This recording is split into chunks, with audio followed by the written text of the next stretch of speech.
So Amasa Neat Jessica DYU. Hi, everybody. My name is Jessica. My mother's side of the family are settlers on Turtle Island, coming from Germany, Sweden, and Ireland. And my father's side of the family from Finland, Austria, and also Simpson from Southeast Alaska, originally from British Columbia.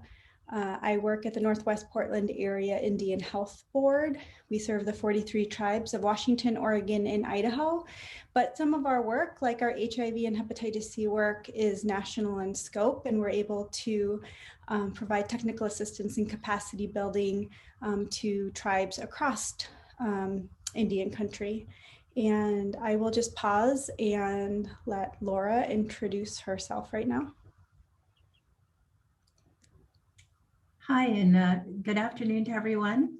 My name is Laura Platero, and I am a citizen of the Navajo Nation, and I'm also the Executive Director at the Northwest Portland Area Indian Health Board. I have been in this role for about a year now. My passion is health policy, and have been really fortunate to be able to do that work and continue to do that work in my role as Executive Director, and I'm really happy to be here with you today.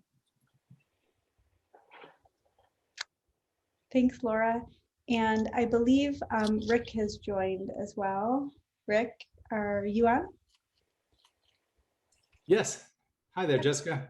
Hi, Rick. We're just doing really quick introductions before we get started. Did you want to introduce yourself? Great. Sure thing. Hi, Rick Havercade. I'm the HIV Program Coordinator for the Indian Health Service. I'm an enrolled member of the Sault Ste. Marie Tribe of Chippewa Indians, and I'm glad to be here today. Thank you. Thanks, Rick. So hopefully, I think it's our goal that we're able to have a conversation with you today. So please interrupt us if that feels good for you, or put it in the chat, and we'll try to be monitoring the chat as we go.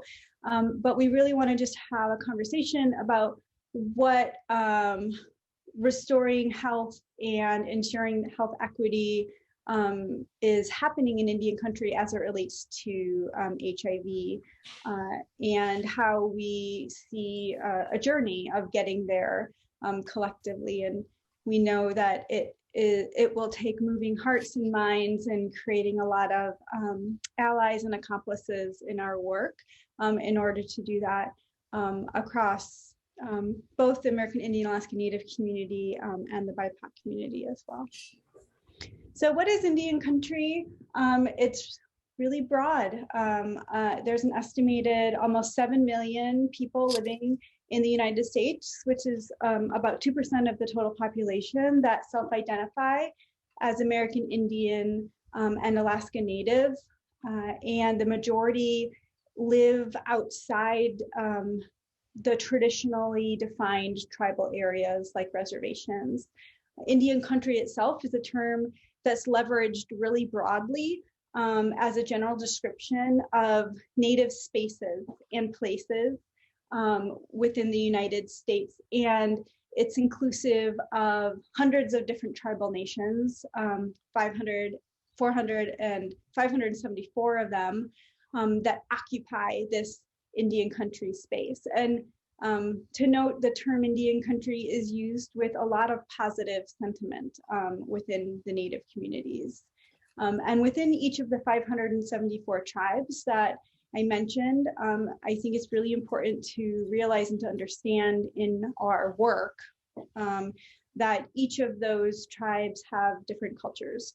They have different histories, different relationships with colonization and the US government, and their own governance, their own way of doing things and thinking about things. And then just lastly, when I said that most people do live off of traditionally defined tribal lands, really almost 70% of American Indian and Alaska Native people today live within urban areas.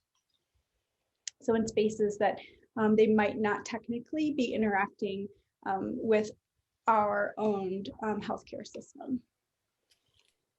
And to just start talking about health and looking a little bit at the disparities, I'm not going to go over this a ton, but I think it is important to note that that there are a lot of disparities in the American Indian and Alaska Native population that span different health topics, both in mental health, behavioral health, and physical health as well. And it's the Indian health system that is responsible for the healthcare of those people and those individuals. And the Indian health system is made up of really three different tiers of facilities. One are traditional IHS facilities. Those are federally funded. And so those are operated by the federal government. And those are like the facility on the left, the Fort Washakie Health Center. And then there are also compacted facilities. Those are facilities that the tribes have taken over ownership and responsibility of those clinics and of those hospitals. The one pictured there is a really large one in Alaska, the Alaska Native Tribal Health Consortium. And they can be really small ones too, and provide services to 100 to 200 tribally enrolled individuals in the space. And then lastly, there are urban facilities, and those facilities in 41 Indian urban organizations throughout the more urban spaces in the United States. So Seattle, Portland, Spokane in the Northwest, Chicago, Milwaukee, Detroit in the Midwest, and so on. And I think, you know, it's important to note that everyone who's working in not only the HIV space, but in the Indian country space, you know, we fight different fights every day for things that we really truly believe in. And although it's really hard not to focus on all of the disparities that are happening in that previous slide that I showed, even though all of these injustices persist, we're incredibly resilient people. We're part of a resilient community that are going to keep on fighting every single day to ensure that we have health equity across all spaces for our community and for our people. And one of the ways that we know we can do that is through policy. And Laura's going to talk to us a lot about the policy in Indian country specifically. But if you look at just public health specifically, there is a lot of history with the power of policy and what its effect has been in the public health arena. If you look at the 10 of the top major accomplishments in public health that have happened over the last century, every single one of them has been intrinsically linked to different policies put in place. Vaccination, requiring vaccination for school children, requiring safety belts and child restraints in motor vehicles, and the list goes on. Taxes for tobacco. All of these major public health improvements have been linked to policy, and so we know we need to step into that policy in order to make those same changes in the HIV arena for Indigenous people.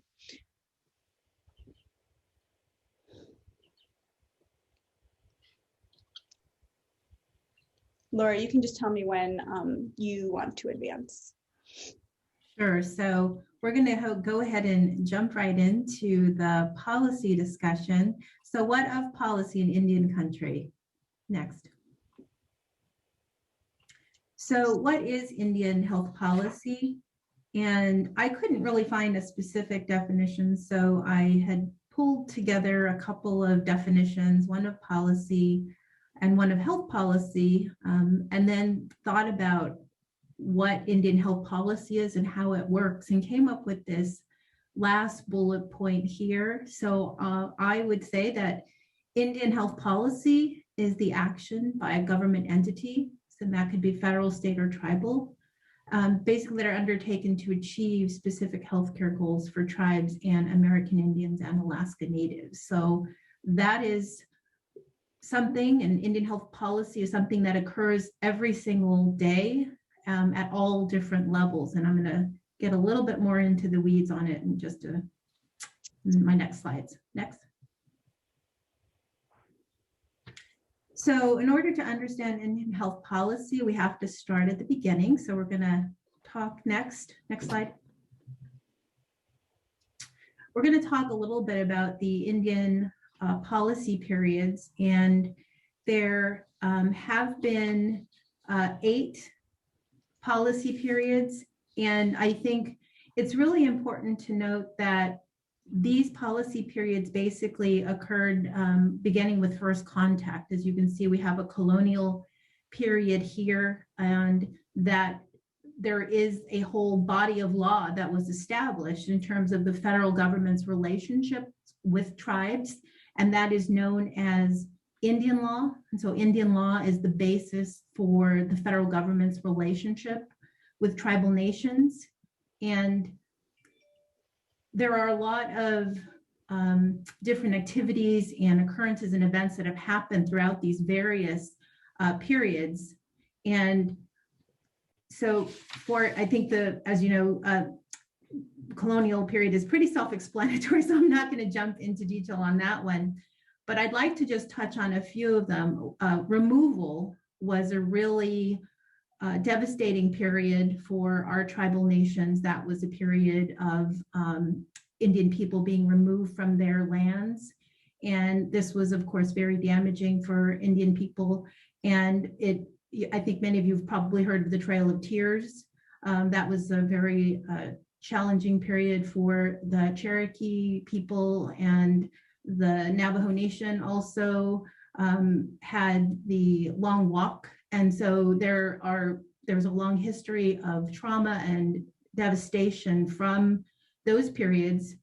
There's also the treaty period, which is definitely mixed. So on one hand, it allowed tribes to negotiate with the federal government, but it also resulted in lost lands in exchange for various things, which I have a slide on in terms of peace with the federal government, protection, and tribes definitely gave up a lot in exchange for treaties, and they do, vary across tribal nations. There was also the allotment period, which essentially broke up tribal lands. So tribes that had held on to their lands, they were forced, essentially, many of them actually, they broke up the lands so that individuals, American Indian people, had land, and it resulted in many of them either selling their land or various reasons that the land, came out of Indian people's possession, which resulted in a checkerboard of the land, the United States. So there's a lot of Indian lands that have some that are tribal lands, and then between that, it's like fee land, non-Indian land. And so many reservations, if you ever look at a map, you can actually see how it's broken down.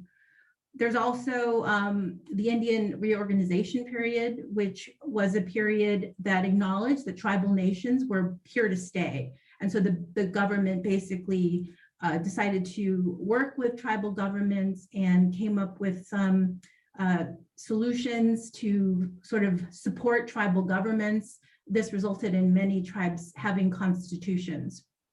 And then the government flip-flopped again. With the termination period, many tribal nations lost their federal status. And so that, again, another traumatic period for many of our tribes.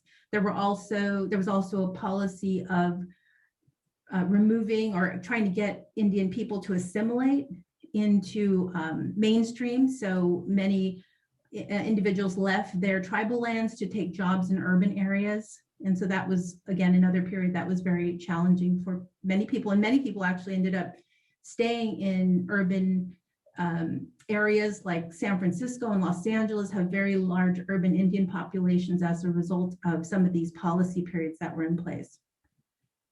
And then the government flip-flopped again with the self-determination period, which was a period of really acknowledging and allowing tribes to self-determine and self-govern. And so this was and is and continues to be one of the most important periods for tribes in terms of the programs that they're able to operate and for their people in the way that makes sense for their people.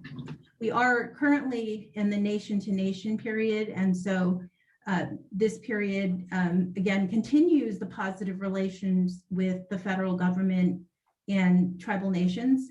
You know, it's not perfect, it's a work in progress. And among all of these periods, there's just a lot of history and detail. There's whole courses on this, which basically like are a whole semester. So I'm giving you the nutshell version of it.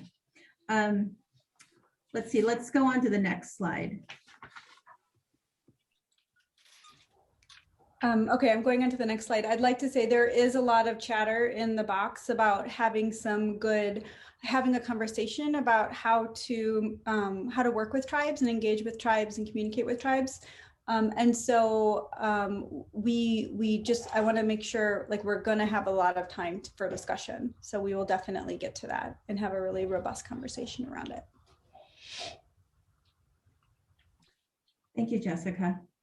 So tribes are sovereign nations, and we hear this a lot. And so there is legal recognition of tribes as sovereign nations based on treaties. And treaties in terms of the law basically are the law of the land. They have a similar status as the Constitution. Unfortunately, many treaties haven't been honored. And so I just wanted to sort of say that as my starting point on this slide. And, you know, with in terms of how much land tribes ceded to the federal government, it was, you know, an exceptional amount of land. Currently, there are 56 million acres of land held in trust for tribal nations and American Indian, Alaska Native people. And land being held in trust, there's a long history with that as well.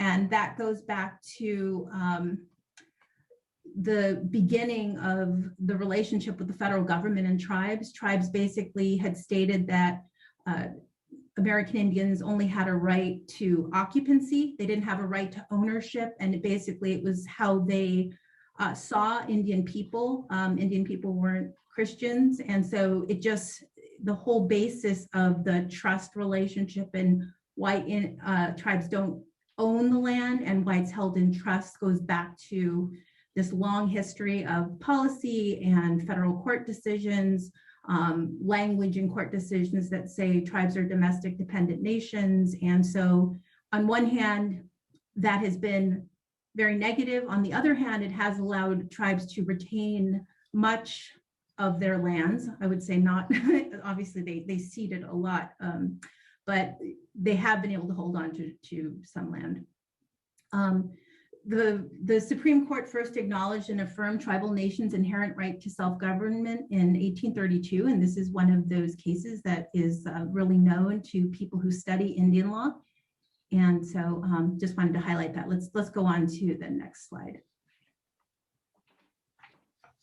So in terms of treaties, and you'll hear tribes a lot, and I hope many of you get to work with tribes and develop relationship with tribes, and you'll hear tribal leaders, elected tribal officials refer to treaty obligations. And so you'll often hear them say that the federal government owes tribes trust and treaty obligation. And so that is, again, based on these treaties that were entered into, captures the first negotiations between the federal government and tribes. There are contracts, essentially, between the tribes and the United States.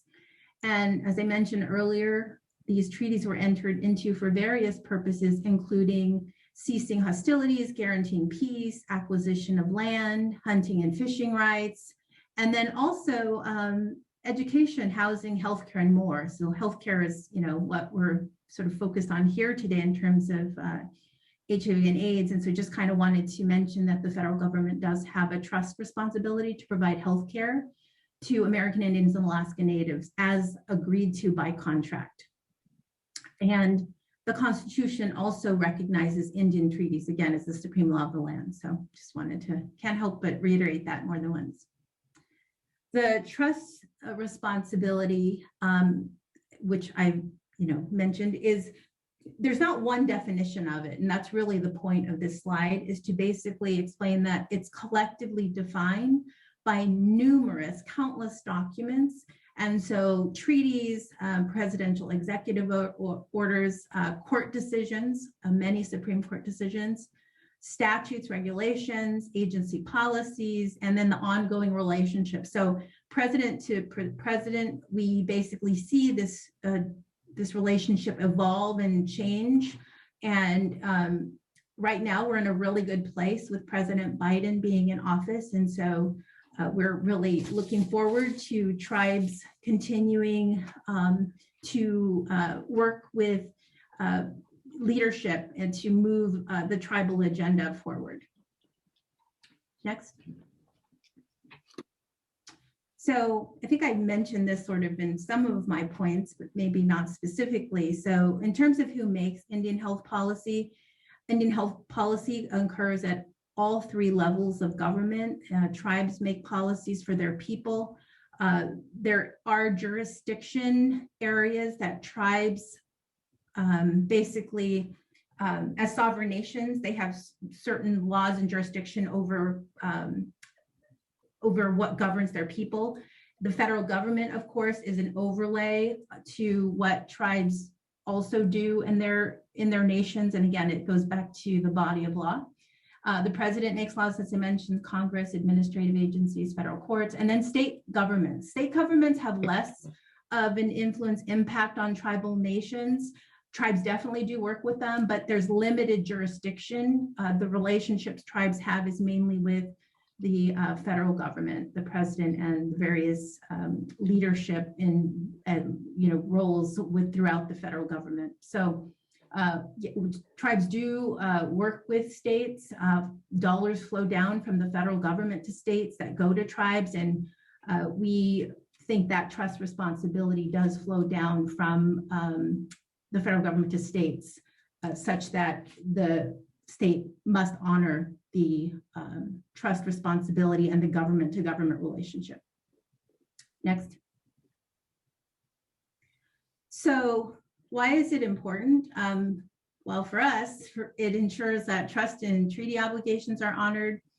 It ensures inclusion of tribes. There's requirements for tribal consultation for health policies that will impact tribal nations. So a change in a federal regulation, a policy that comes down, maybe related to the Affordable Care Act, must basically include tribal consultation, and there's a whole formal process. Most of the federal agencies have tribal consultation policies that are have to be complied with, and so that's something that we're pretty actively involved with in terms of our area health board, and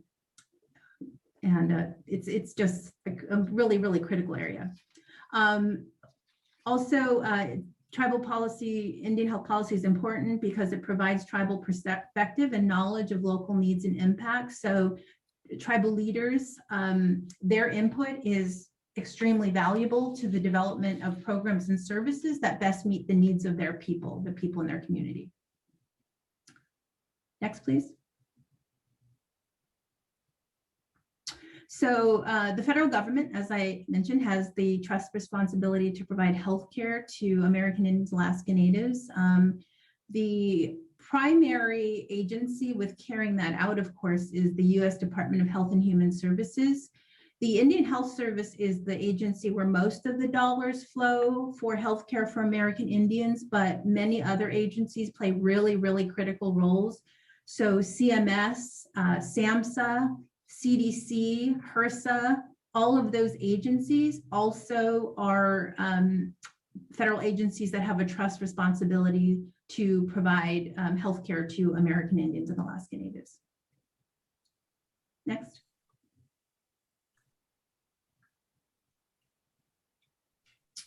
I think this is Thanks, you. Laura. Yeah, I think that Rick is going to take it over from here.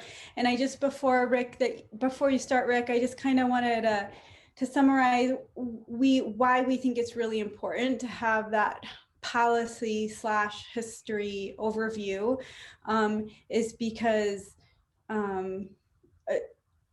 the history and the policy from previous to now has created the structure and how we are living in today, the policies that we're still in today. The fact that the Indian Health Service technically sits in the Department of the Interior, which used to be the Department of War, which does affect how the Indian Health Service is funded at the end of the day. And so, you know, although maybe not directly linked to HIV in a lot of ways, we do know that policy is the single most important factor in the creation of like new and better futures. And so I think just understanding that, and that tribes have a political power and are able to negotiate directly with states and the federal governments are just important to remember. I just wanted to add one more thing to what you said, Jessica, and is that the status of tribal nations is much different than, there's case law basically defining tribal nations as having a political status with the federal government versus being a racial ethnic category, which is why tribal nations can have specific programs and policies supporting just American Indians. So from that perspective, they're separate from other racial ethnic categories because of the political status. So I just wanted to highlight that because it's not covered in the slides. Thank you. Thanks, Laura. Okay, Rick. All right, well, thank you, Laura and Jessica, for that excellent background. It's so true that we can't get to someplace else unless we know where we've been. So that history is vital to our work. And I think it helps our audience better understand where we're coming from and why we're doing the work that we do. And I just got off a webinar earlier today and we talked about culture and how we work that into our communities. And at the core of the work we do are our people, and at the core of our people are their culture. So it's so vitally important that people understand their culture, that we help others understand our culture, and we do what's best for our communities at the local level. So I'm going to give you a brief update on HIV in Indian country, and we'll hopefully have some conversation later. I won't be able to tell you everything that we're doing, but hopefully I'll give you a little background. So the brief update is based on the latest available HIV statistics for American Indian and Alaska Natives, and we use data from the Centers for Disease Control and Prevention. That's been reported through December of 2019, which includes, but is not limited to, data from the Indian Health Service. Little word of caution when we talk about data for American Indians and Alaska Natives. The data I'm using today is reported through the CDC, but unless some facility, like a tribal facility, an urban Indian health facility, a private hospital, reports their HIV data to their state health department, who then reports it to the CDC, I don't have that data. I don't have the ability to go down and track the data from every single tribal organization who is conducting healthcare. If it's done at an Indian Health Service, that is a federally operated facility, then we do have access to that data. But a lot of the care American Indian and Alaska Native people receive does not come from a federal service, federally operated service. So keep that in mind as you hear about data. We're pretty sure that it's representative, and we're confident in that the data I give you is correct, but it's based on a piece of the whole entire population of American Indians and Alaska Natives. But like all health system providers, IHS facilities report notifiable diseases to their respective state health authorities, who in turn transmit the data to the CDC. This year, the CDC reported that the death rate among AIAN people living with HIV in 2018 was 30% lower than it was in 2014. We can't tell you a specific cause. We can't make any big inferences on a national scale, but we do know that the larger IHS operated HIV treatment programs like the Phoenix and the Gallup Indian Medical Centers show outstanding HIV testing, linkage to care, and viral suppression outcomes among their HIV patients. A lot of good news around HIV. Hopefully a lot of folks have heard about ending the HIV epidemic. We know that we can make the goals a reality. The big goal is a 90% reduction in new HIV diagnosis by the year 2030. And we know that we have the tools and the staff and the science to do that. But a lot of it comes down to how we apply some of those policies at the federal level to the local level, and not just in Indian country, but we are talking about American Indians and Alaska Natives today. So a lot of that policy is wonderful, but unless we learn how to operationalize that and how to make that specific to each individual, taking away the stigma, empowering providers, enabling people with the tools they need to stay on medications or even get to appointments, we're not going to be successful. So there are lots and lots of ways that we have to play around with how policy will come to fruition when it comes to reducing new HIV diagnosis by 90% by 2030. Next slide, please. Here's a CDC breakdown of the transmission routes, but there are dynamics that can be very local, as I mentioned before. Although there is a slight variation from year to year, the new HIV diagnosis trend from 2014 is stable for Indian country. And the HIV diagnosis rate is approximately 8 per 100,000 for American Indians and Alaska Natives, compared to 5 per 100,000 for whites. And this slide looks a bit at the HIV transmission mechanisms by sex, and that was up through 2018. 84% of the reported HIV diagnosis to an AIN people were among men. And most of the documented HIV transmission among these men was male-to-male sexual contact, accounting for about 75% of all new diagnoses. The second most common transmission route was from injection drug use combined with male-to-male sexual contact, accounting for about 15% of new diagnoses. Among AIN women, the main transmission route was heterosexual contact, which accounted for 57% of new diagnoses, followed by injection drug use at 43% of new diagnoses. Next slide, please. So this shows you some of the trends that we're seeing in the years 2010 to 2017. It's really important that we pay attention to the years on the slides, and data for small populations can have some really big fluctuations between year to year. So the best way to look at data for smaller populations like ours is to group years together and look at trends over time. So you see a trend by age is that we've had a 67% increase in that 25 to 34-year-old age group between those years of 2010 to 2017, fairly alarming. That's huge. Because of that, again, affecting policy, the Office of Infectious Disease and HIV/AIDS policy in the new National HIV Strategy specifically calls out American Indian, Alaska Native young men who have sex with men as a priority population. So our data did affect policy, and we hope that that policy then moves forward to affect the way that programs are funded or resources are allocated to really address the issue of that alarming trend. And by gender, we see that men in that time period increased by 54%. And women had a fairly stable diagnosis rate. Next slide, please. Hey, Rick, what we're really looking for. Yes. And ask you a question.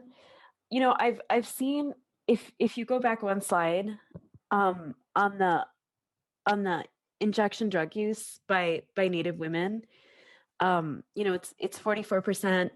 It's maybe a small, kind of a small pool of people, but I've seen that trend in data that's specific to Wisconsin, and then also data that's specific to the United States overall in past years.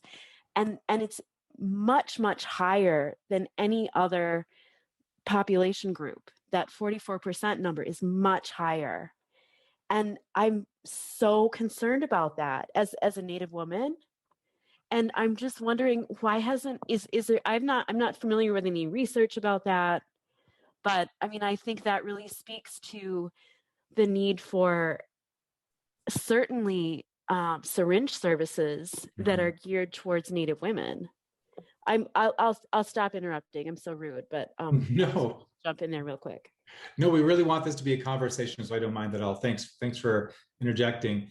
It's true. We're seeing alarming rates of injection drug use. We do have some programs in development. There are some tribes, some federal facilities where it's legally appropriate to do syringe programs. We know that it's not just an HIV issue, it's a hepatitis C issue as well, among other things. So we're seeing really high rates of transmission of hepatitis C through injection drug use and associated works. And a lot of that is in the Upper Plains, Upper Great Lakes. So I think Jessica would probably have more information than I do. She works a lot more with some of the harm reduction programs. We have, I know some of our participants on the line might be able to fill us in a little bit more too, but it's wise, and I'm so glad that you're concerned and you see that, because it's really important that a missing gap perhaps in a lot of our programming, we're not talking about some of those issues, especially specifically for women and then around injection drug use. It's a very, very impactful problem in our communities. Thank you. Jessica, how about going back down to the slide that shows the 60, 46, 49? Yeah, and I mean, I would just add to that, I think we are going to speak to it later, but I know that you're going to have to jump off later. Like data and transparency of data is going to be one of the most important things to focus on moving forward if we're going to include our Indigenous people in ending the epidemic. And in order to do that, we need to know that the data that we are collecting, that others are collecting, and that people are analyzing is representative of our community and our people. And so racial misclassification is huge. I don't care like what state you're in, especially in the urban areas, when people are just going to mark, I mean, a lot of the times people are going to mark down Hispanic for an Indigenous person and not even do the ask of how they identify, or is that person comfortable identifying their indigeneity? And then I will go ahead and just say on the next slide, Rick, I mean, it speaks to the importance of accurately collecting our data too. I mean, especially when we're looking at American Indian, Alaska Native trends by gender, we're including CDC is including a binary gender, not including all of the different genders that everybody, including our Indigenous relatives, will identify with. So it just does go to speak to more and renewed energy being put into what the data is that we're collecting, why it's important, and making sure that it's reflective in what we're collecting and analyzing and building programs on. Thank you, Jessica. Thank you. At the very beginning, I think in the group's introductory slide, it used our pronouns, and he, him, his are my pronouns, but I wanted to say that again. I think it's of the utmost importance that we get used to saying that. I think it helps us be more aware of the use of gender.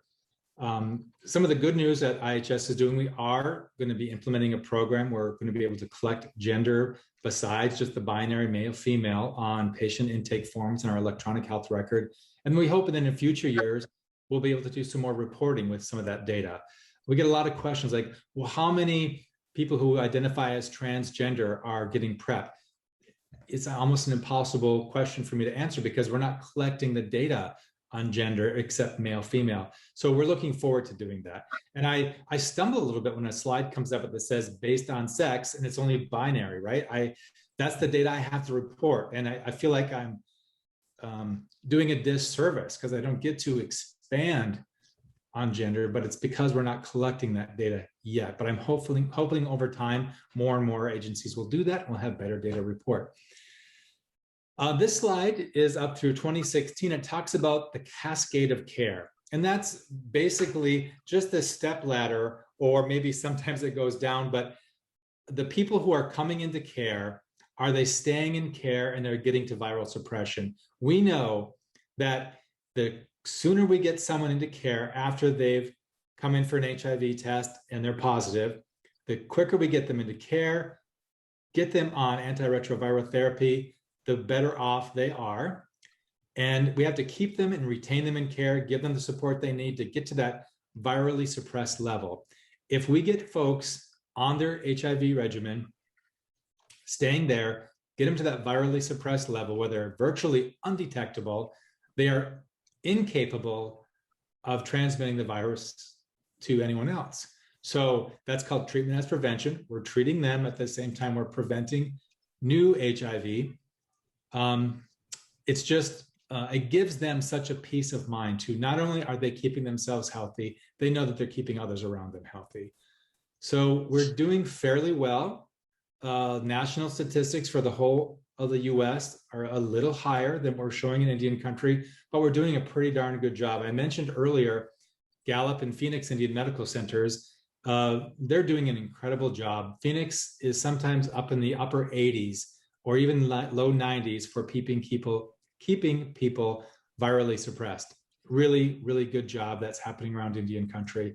We're working very hard with things like Project ECHO to bring training to our primary care physicians around Indian country, tribal, urban, IHS, to empower them to keep their patients at home where they're used to getting their care, reducing the stigma, and overall improving their health and the health of the community.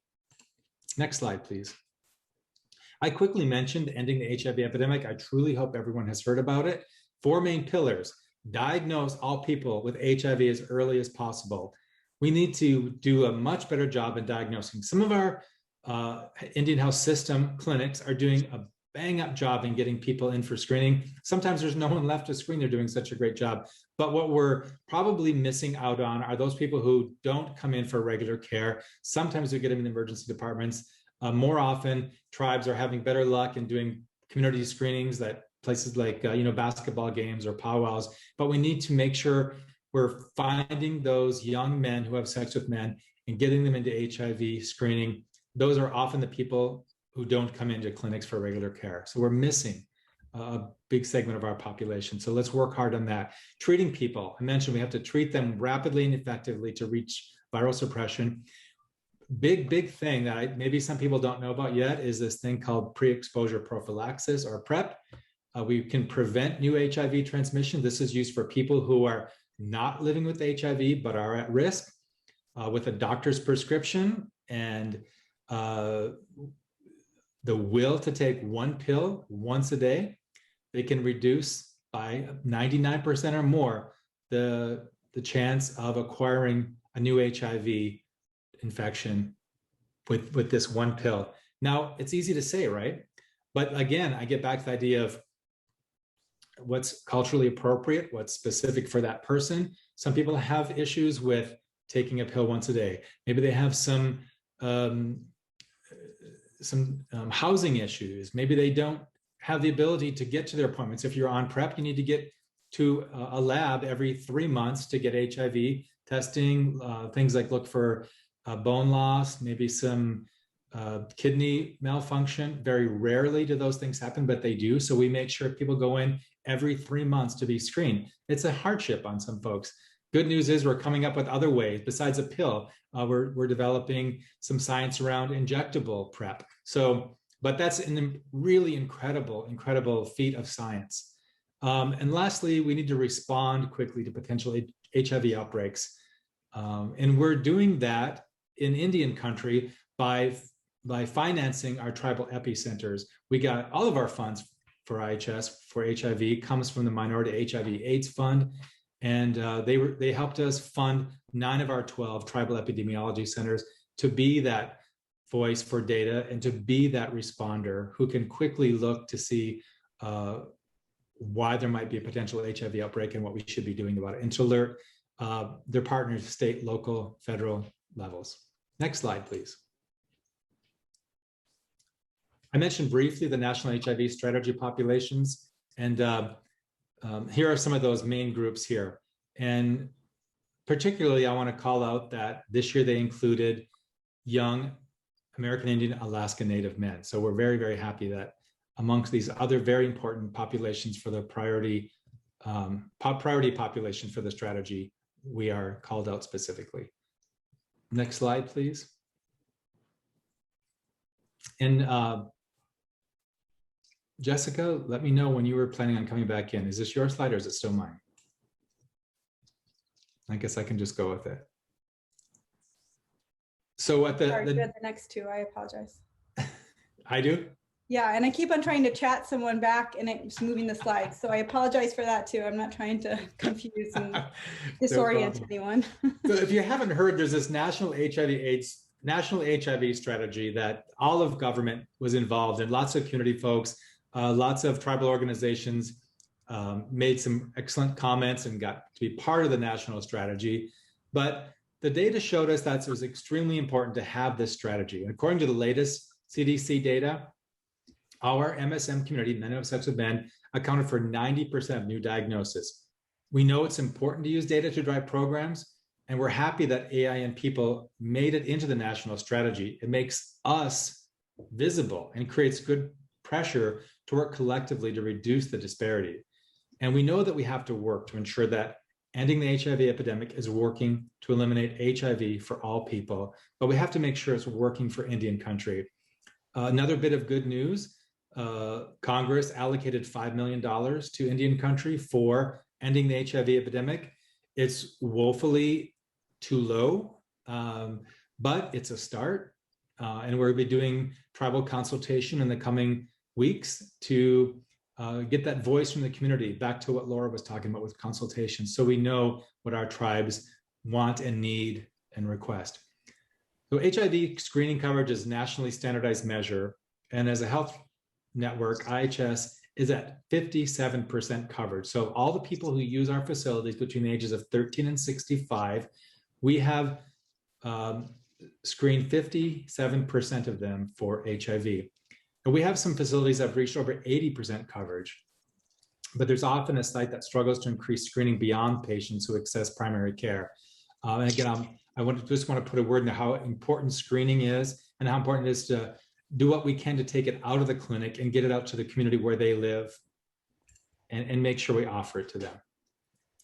Lots and lots of successes around Indian country with our HIV program. This year, we had about $8.4 million in competitive funds.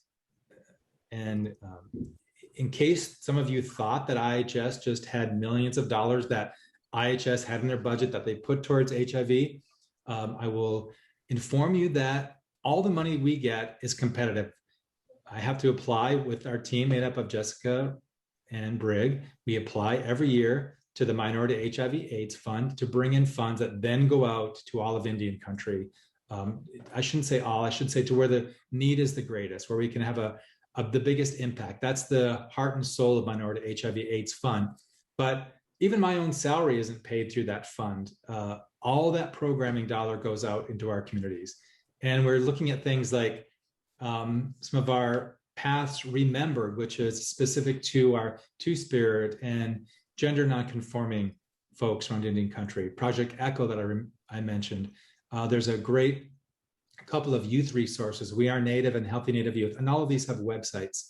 We're supporting HIV health techs in some of our clinics, specifically in the Southwest, who work between the clinic and the community to make sure people understand how to take their HIV medication or understand how to take PrEP, remind them it's time to come back in for their appointments. We do culturally appropriate case management around the country. And then we certainly collaborate a lot with our academic centers of excellence and for the use of telehealth and teleconsultation services, which we've been using a lot, of course, in this last year with the COVID pandemic. Next slide. We still have a lot of challenges. Lots of folks aren't accessing, for one reason or another, our services. I think we still have a difficult time even getting the word out. When you have a program, I'm the only federal employee working at the IHS in HIV and hepatitis C, just one. Luckily, Brig and Jessica are part of my team, but they're not federal, they're tribal hire, but we get funding and help support the work that they do around the country, but it's just one of me. Laura and Jessica both talked about cultural and geographical uniqueness. We're also very different. Languages, cultures, practices, belief systems, whether there's stigma around talking about HIV or not, it's very difficult to just say that there's one way to provide information, let alone treatment and care to all of Indian country. We are really happy that Laura, who you heard from earlier, is our representative to the Presidential Advisory Council on HIV/AIDS. And she's doing a lot of good work influencing federal policy and advocating for AIAN healthcare. So there's a quote here from Gregorio Millet, and said that while healthcare accounts for some 10 to 20% of the determinants of health, socioeconomic factors and factors related to the physical environment are estimated to account for up to 50% of the determinants of health. We must also focus on these factors. And with that, I'll sign off until the question and answer period. Thank you. Thanks, Rick. And I apologize. Ellen, I was trying to write you back, but every time I was trying to write, it was moving slides. So I I gave up in a huff. I didn't want to confuse Rick anymore, but we will get back to you. So I'm going to bring it back just for the next couple of slides and talk about, you know, what our work right now in the policy arena around HIV, you know, what that looks like. And I will bring it back to the fact that, you know, so often when we talk about let me say this. So often when others talk about American Indian, Alaska Native people, they talk about it in a historical context, as if every atrocity that happened to our people and our population happened years and years and years ago. My grandmother was sent to a boarding school, and I'm sure Laura and Rick have similar stories that they could tell about their direct family members. Not only that, is it like a generationally, you're able to touch the person that it happened to and that you are touched by it as well. There are also current policies that are that are happening right now that affect, you know, the health and wellness and livelihood of our communities and our people as well. And a lot of those are purposefully put there and are factors of institutional racism and structural racism. So there are broken promises and there are new trails of tears, but there are also, because all of this stuff happened with policy to begin with, we really do believe that there's a lot of stuff, a lot of proactive work that can be taken with policy to improve outlooks in the future as well. And one of those is around what Rick left on, and that is the social determinants of health. You know, especially as Indigenous people, you know, it's hard to talk about things that are specific to like one disease, because we very like intrinsically understand that in order to treat a person, you have to treat that whole person, not only physical, mental, but also social and emotional as well.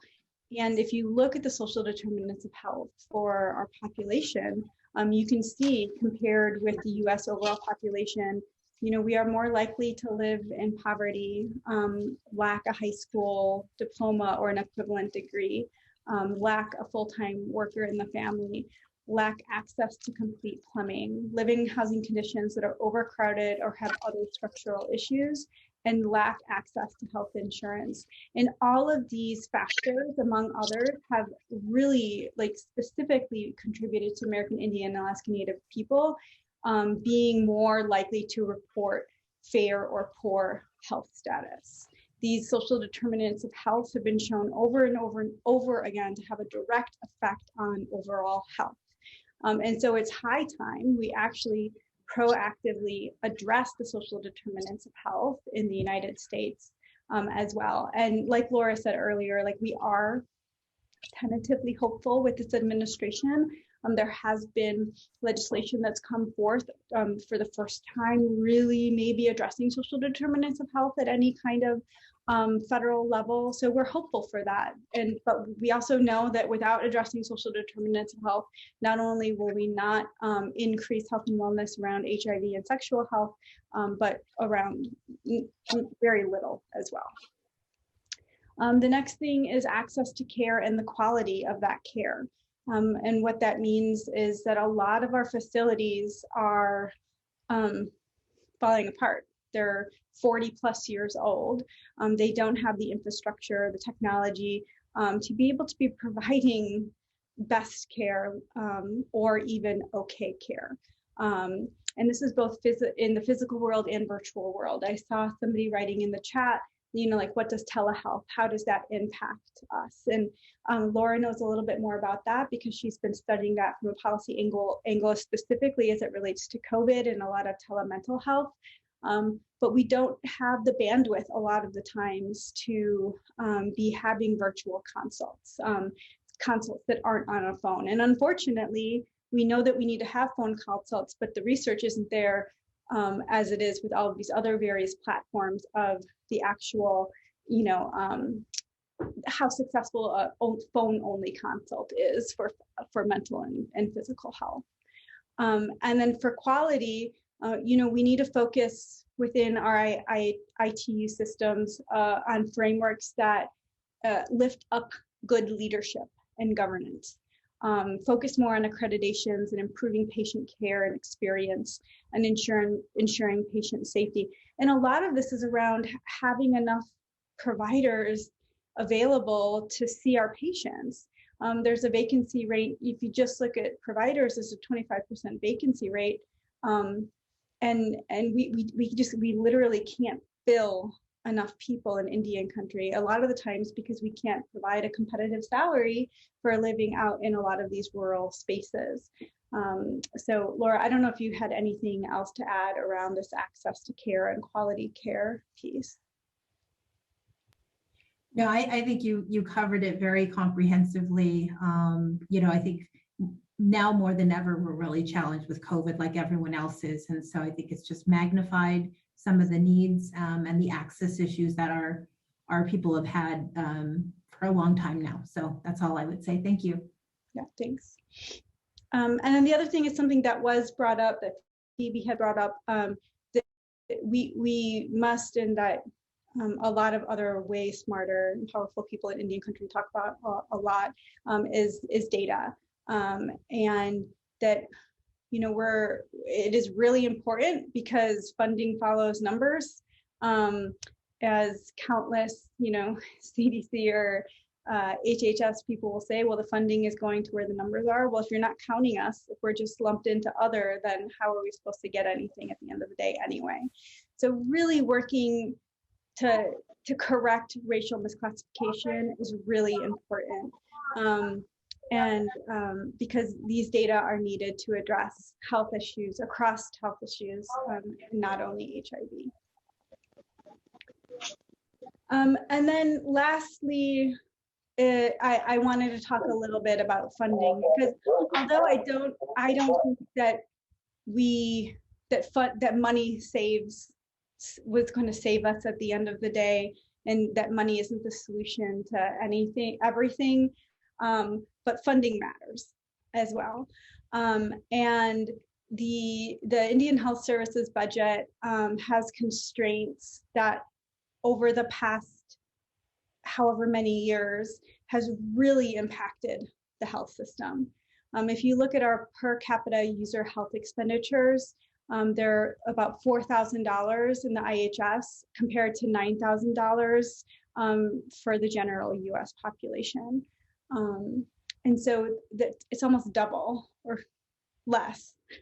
The general US population has almost double per person health expenditures than the Indian Health Services is given every year.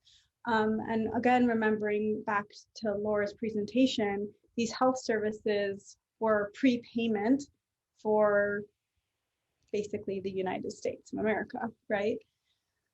If you look at HIV funding specifically, if you look at what Indian country gets, and I don't know all of this yet, I've just been piqued to look into this. Minority AIDS Initiative, the Indian country gets no funding, and that is because of, I think probably because the Indian Health Service is in the Department of the Interior and not in HHS, and so is often left out of HHS specific initiatives. So we don't get any Minority AIDS Initiative funding unless you count Minority HIV AIDS Fund funding, which technically comes from Minority AIDS Initiative. And those Minority HIV AIDS Fund are the only money that the Indian Health Services receives for HIV programming and hepatitis C programming, and some of their syringe service programming. And we're at about $8 million this year. And this funding has increased over the past couple years with stronger relationships. And I would say like really strong accomplices in the Office of Infectious Disease Policy. I think that they go beyond allyship and they do what needs to be done in order to ensure that the Indian Health Services in Indian country are getting federal funds for HIV. The CDC has only 2 funded tribal grants out of their $600 million HIV prevention budget.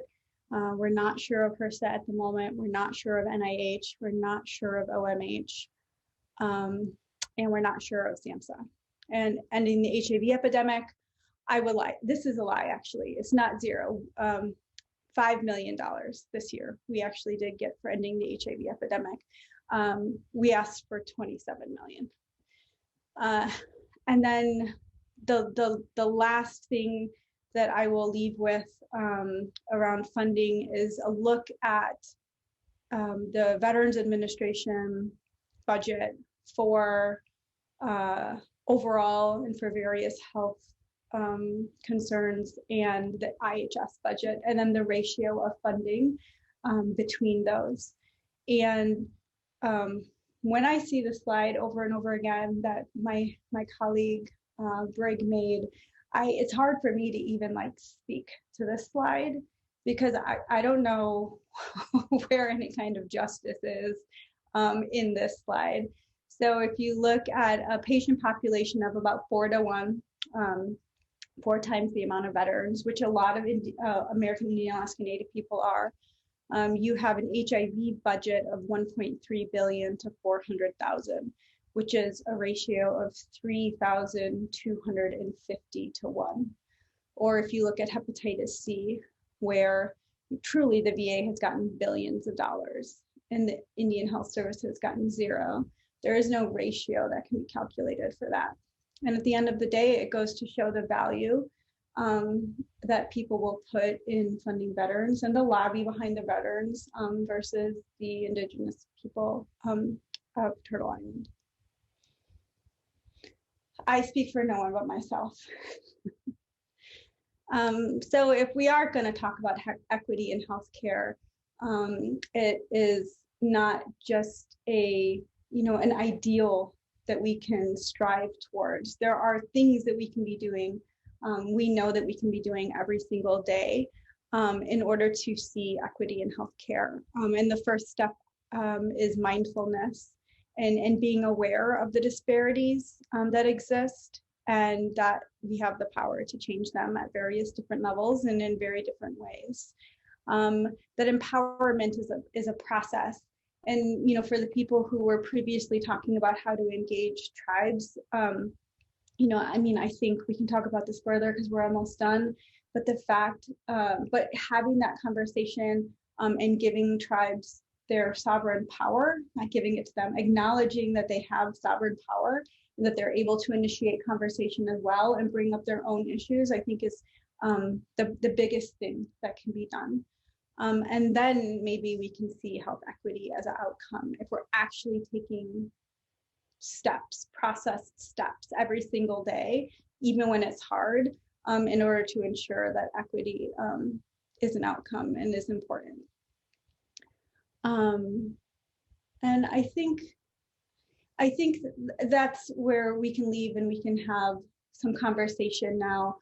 This slide just speaks to all of the different areas that we can be working around health equity and human rights and empowerment every single day, from legislation to regulations to policy to administrative decisions that we make, agency implementations, CBO implementations, and the program and services that we implement. Doikson, thank you very much for listening.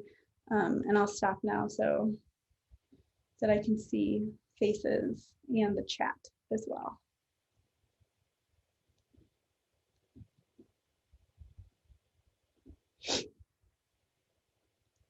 Oh, there's a lot of chats. Okay, oh, where to start? Let's see. Well, first off, while I'm reading, does anybody actually want to unmute themselves and say something, or? Hi, yes, I do. Okay. Hello? Yep. Oh, okay. Somebody was before me, so I'm gonna let them go first. Okay. So Carmen, you can go after the other person who had unmuted. Oh, thank you. Thank you. This is Cordella in Texas. Thank you for the information, and I'm at the very least, I'm angered at, the disparities in care that our brothers and sisters are receiving, our Indigenous brothers and sisters are receiving.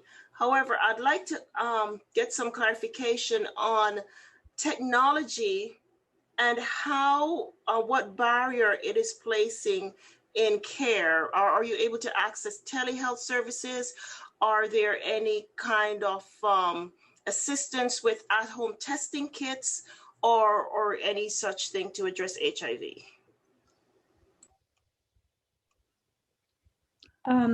I can go first, and then Laura or Rick, if you had anything to say. I will speak a little bit, stealing some thunder away from Rick, is that we are starting, and one of our tribes has implemented a self-testing program. And from that, they're able to text a number in and provide us with the information that's needed, us being the program staff. And then the program staff are able to send them the self-test, and they follow up with them as well. And that program has been implemented at one tribe now for about a year. They found at least one positive, and that program is set to expand to that whole state and hopefully nationally in a little bit. So I think that hopefully, knocking on some wood, that will be a really good success that we can do in Indian country.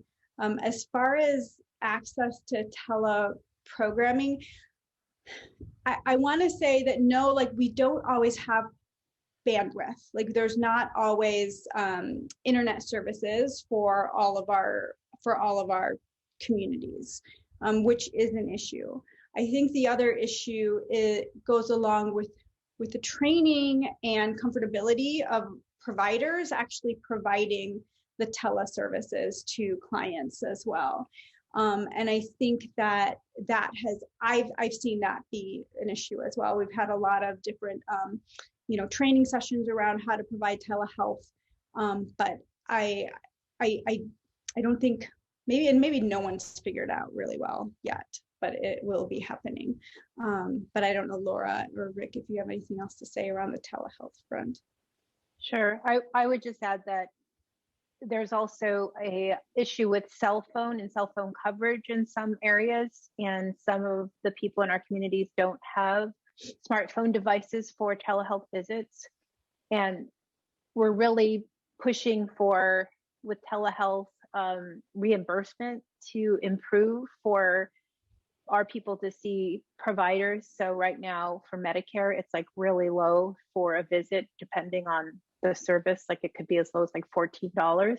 So that has to increase as well. So we're making some progress in some ways with COVID, because we've had to move to these telehealth platforms, which has really prompted, I think, the federal government to realize that more infrastructure funding is needed for broadband, like internet, high-speed internet, and also cell phone coverage. So I'm hopeful under this administration we might see some progress. But for right now, when we need it most, it's, it varies across areas and tribes. Mm-hmm. I will say, keeping that in mind, that not everyone has the access to the technology, but where the technology is accessible, we're doing some pretty cool things.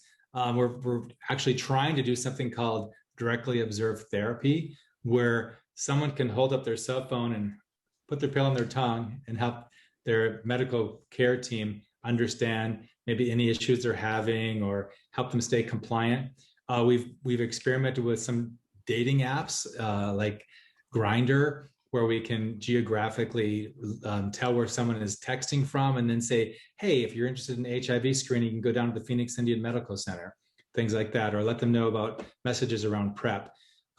So there are some good things. We've got a long ways to go, but we are using technology, but not everyone has access to it.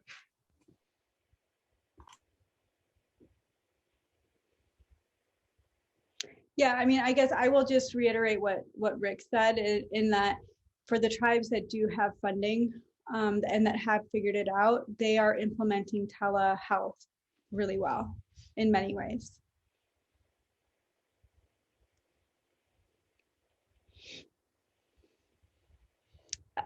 So Carmen, before you have yours, I will also say we have a text message program set up for harm reduction and Narcan as well for one of our tribes that we're piloting out with. So you text in a number for a harm reduction kit, and it comes with Narcan, or you can get the Narcan separately. This own tribe is doing it, so it's within its state, but that's set up as well. And that was just, I believe that just started last week on the 15th. So hopefully good things for that tribe as well.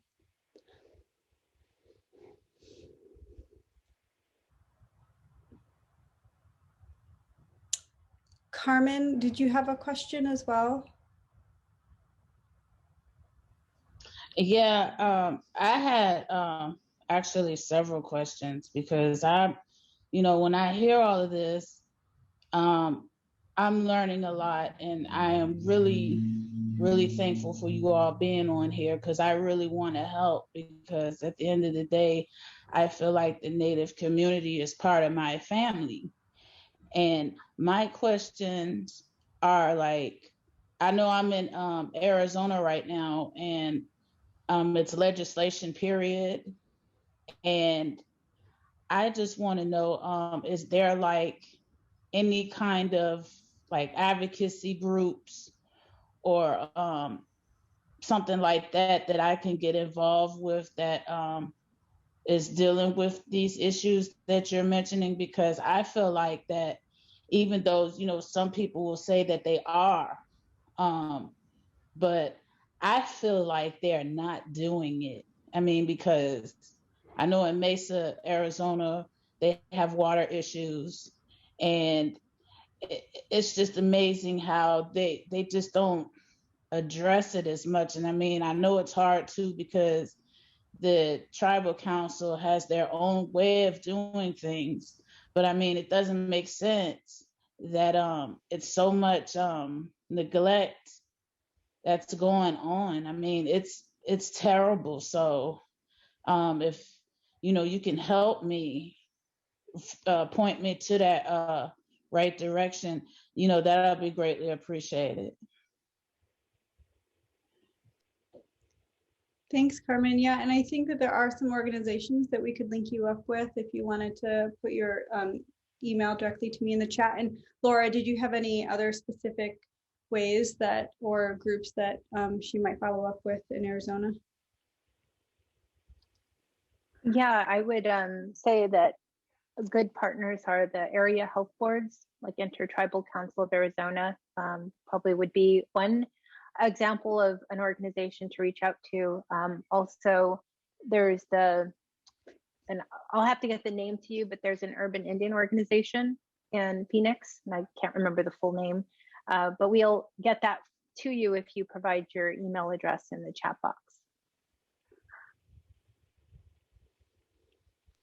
Okay, I'm gonna do that right now, because at the end of the day, it's so much that needs to be talked about in legislation, because I know I have a meeting or so tomorrow with some legislations through Soapbox, but I mean also too, there's legislation going on in Arizona as we're speaking too, and I just think that it's wrong how they're doing what they're doing to the Native people out here. And like I said, I just feel like, I just feel grateful. I'm honored to be even in here. I'm honored because it's like a part of my heritage. And I really just want to thank you all for this. I mean, I need to help and I need to step up. So thank you again.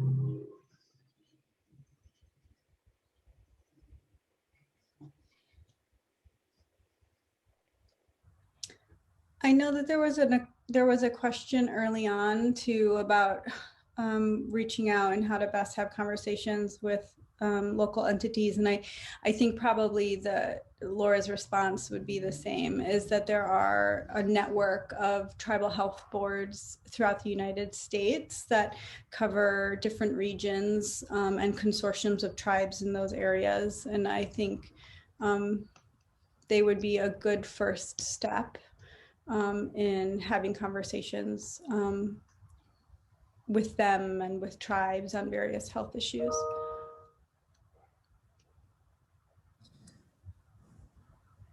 Thanks so much for this amazing presentation. I had just one question for, I guess, more focused around healthcare providers. If you are a healthcare provider that serves tribal communities and are looking to provide culturally competent care, what would be some resources that they could use to reach out to make sure that they're connecting with folks in a culturally effective manner? Rick, did you want to start with this one? Sure.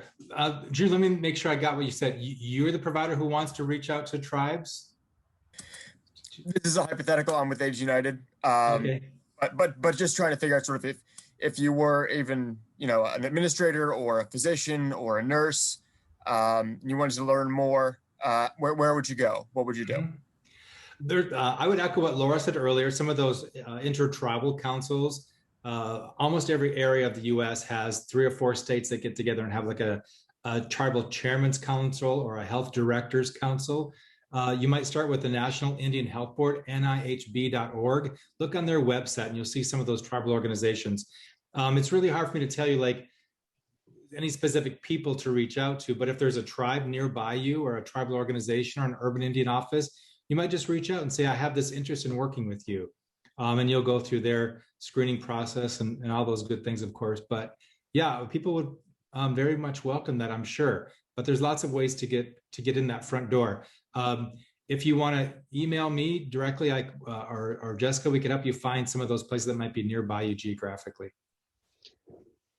I think too, our network, our ECHO network, we have an Indian Country ECHO network that's comprised of not only the Northwest Portland Area Indian Health Board, and we have ECHOs on PrEP and gender affirming and trans care and hepatitis C and various other things. We partner with UNM a lot for the Indian Country ECHO, and they also have one on HIV. And those ECHOs are open to all. So they're Indigenous based. Our motto for ECHO is the same as one of them for the board, is Indigenous leadership for Indigenous health. And so in all of our ECHOs, we have Indigenous peers and Indigenous faculty, and are always bringing in the cultural piece to everything from program planning to case recommendations through that avenue. And anyone can join. So you can always join an ECHO. There's always an ECHO happening, indiancountryecho.org.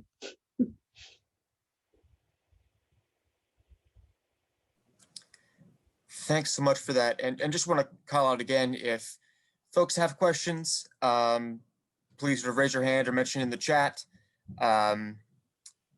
If no one's mentioned anything in the chat, feel free to just unmute and fire away. But I don't know if the presenters had anything else that you would want to add, but it's been an amazing presentation. Thank you so much for coming to AIDSWatch and talking to us about the ways in which both historically and in the present day, American Indian and Alaska Native folks have been criminally underfunded and underserved by U.S. government, state governments, local governments.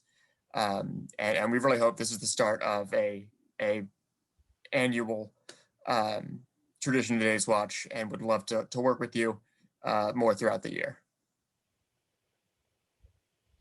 Thank you, Drew. Thanks so much.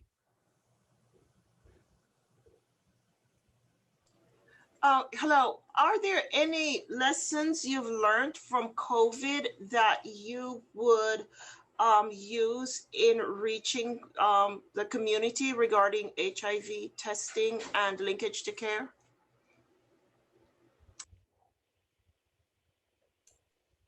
Want me to go with that? Sure, I do have something to say, but yeah, go first. Okay, that's a good question. One of our coworkers on the line, Brig Riley, reached out to our Indian Health Service providers 3 different times in 2020, asking them a couple of questions about how has COVID impacted their ability to provide care to folks living with HIV and PrEP services. So overall, COVID didn't have a giant impact. It had a moderate impact on our ability to provide care. But their providers did say that because a lot of their facilities were closed down, except for urgent care, a lot of those people weren't coming in. So they moved to telehealth, which was really nice to see that technology in place and be utilized. So we're very thankful that it worked. But it didn't take the place of that in-person visit where a lot of maybe underlying conditions are caught or observed in that face-to-face interaction. So if someone was just virtually talking with the provider, they may not, notice something different colors on their skin or different symptoms they might be having. So we're working on that. PrEP service has also faltered a little bit because, again, people need to come in every 3 months for that lab work, and our labs were overwhelmed by COVID testing. So there was some impact, not great. We're learning how to get around them. But one of the great things is that because some of the tribes got some COVID dollars to help address some of the social determinants of health, like housing, we were able to get people in stable housing who then were better equipped to stay on their HIV medication regimen. So we actually helped people with money from COVID. We helped people get into stable housing and then help them get to that undetectable viral load. So COVID did impact us, some negative, some positive. And I mean, I think like my comment from COVID is that I think that COVID is able to show what we can do, what tribes, sovereign nations can do, and what our communities can do when we are enabled with sovereign power, when we can effectively make decisions for the rollout, in this case, of a vaccine for our communities, understanding that those tribes know best what is going to work for their community at all levels, from testing to follow-up to care to vaccination. I mean, in many places, tribes have vaccination rates that are well higher than the surrounding health jurisdictions or states. And that's because they were able to do it on their own terms. And also I would say probably it goes to show you what like real funding is able to do. Laura, I don't know if you want to speak at all to what the COVID funding has effectively done to the IHS budget and how it might actually impact some of those social determinants of health. Sure, thank you, Jessica. So in this recent legislative package, the American Rescue Plan, the funding will basically double the Indian Health Service budget. The funding is specific to COVID. It would be nicer if it was broader in terms of how it could be used, but I know our tribes are extremely appreciative of the funding for addressing COVID. We need to see the budget get up to $48 billion. We had a $6 billion increase, but to get the Indian Health Service to full funding, that's estimated it would be 48 billion, and we're at 6 billion. So we just got 6 billion, very limited in use for COVID, which of course like I said, the tribes are just so appreciative of the funding from Congress. There was a lot of advocacy behind that. And there were several other COVID packages throughout last year, but this is the largest one. And we really anticipate some significant improvements in the Indian health system through this funding. So just wanted to share that it's historical, the amount of funding that the tribes are receiving this year.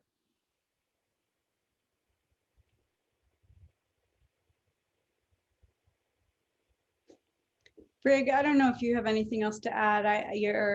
you're not technically talking in this presentation, but you created a lot of the presentation and work with us every day. So I don't know if you had anything to add or if you're still there. I'm here, but thanks a ton. No, you guys covered everything great. It's there's a lot of layers here, and I think you've covered everything from the big picture to really where the rubber hits the road. So it's I'm really happy to have you to be on your team.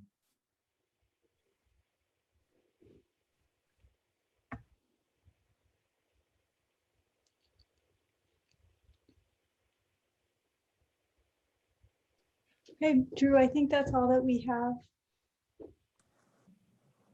Wonderful. Thank you so much to. Oh, I have one more question. There's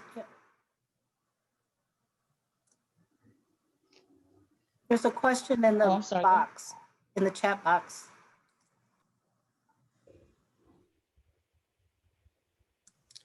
Go ahead, Carmen. Okay, thank you. No, because I had just put in the chat box a question about, because I know you know, the tribes sometimes use like traditional medicine, and I'm just wondering if the medical community, do they respect tribal medicine, and if so, is it used in combination with medicine as a whole from providers in clinics and things like that? I'm just curious to know that.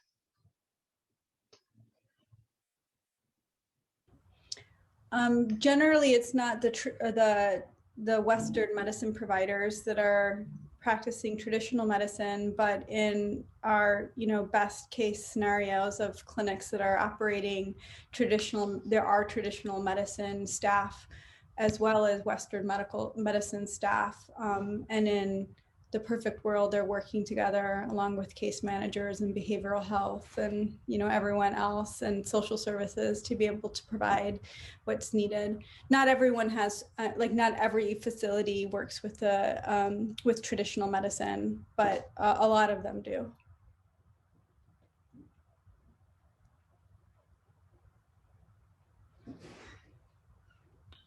Okay, thank you, because because at the end of the day, I think that if, that happens, it would really help, you know what I mean? Because sometimes Western medicine is not as good as tribal medicine is. So I just think that should be part of treatment as well, and funding and stuff also, you know what I'm saying? So thank you. Yeah, thank you. And I think a lot of the times we use our culture as intervention in medicine as well. So there are various HHS agencies that will fund culture as prevention for, substance misuse or, diabetes prevention or something like that. So we do see, in the state of Oregon has a special legislative document that recognizes traditional practices as intervention as well. Thank you everyone for sharing and for your questions. I think the follow-up emails are in the chat. If you have any questions, feel free also to reach out to AIDS United and we can connect you with all the presenters if you have further questions. Reminder, we have a half-hour break now. But at 6 o'clock, we will be having 3 more AIDSWatch sessions, one on Latinx community, one on U=U, and another on syringe access. So feel free to come back for those in half an hour. And again, thank you so much everyone for participating. It's been a great session and we will see you later, hopefully. Thank you.